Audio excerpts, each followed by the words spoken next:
Hello there, baseball card fans.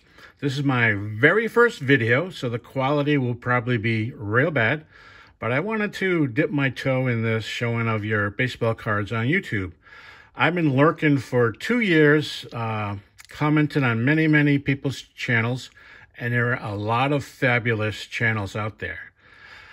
My first baseball cards I got in 1969, and I would get them all the way through 1979. Then I stopped.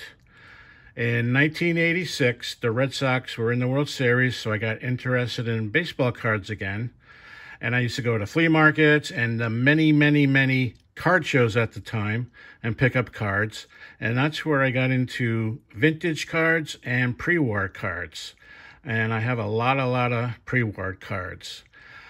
Then the hobby just became too saturated, too much stuff, kind of overwhelming, and I stopped.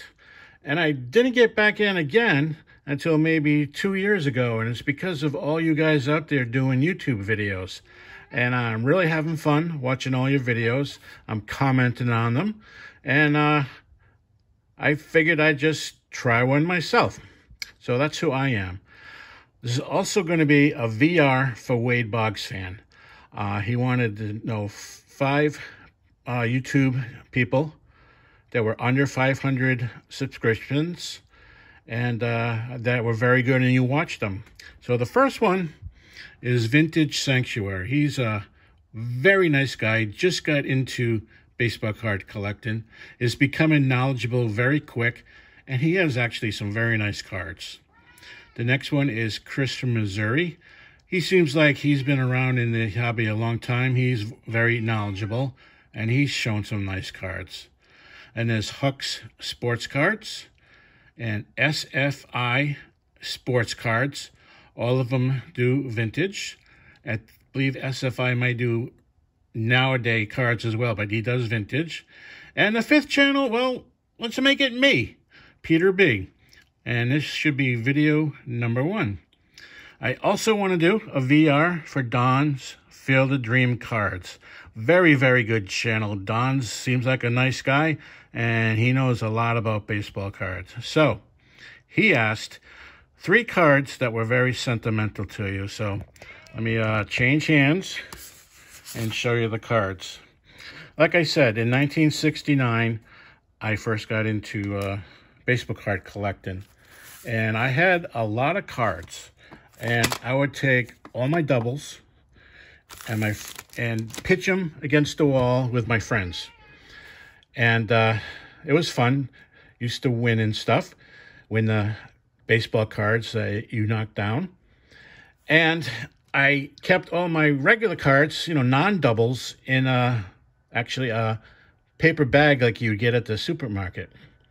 And I had it for like 10 years.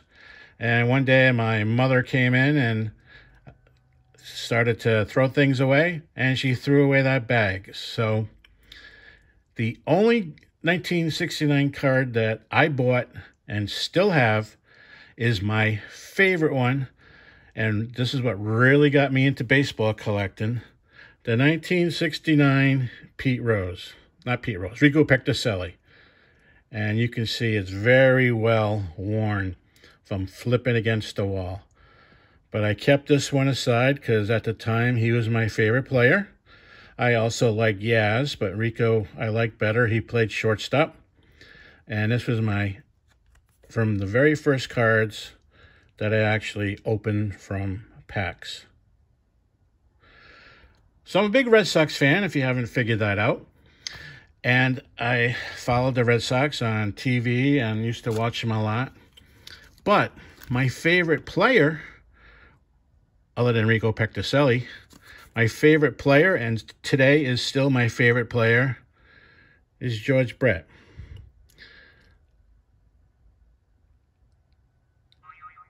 And this was very sentimental to me because it was an autographed card that I got at a show that actually George Brett was at. He didn't sign it at the show, but it was already signed.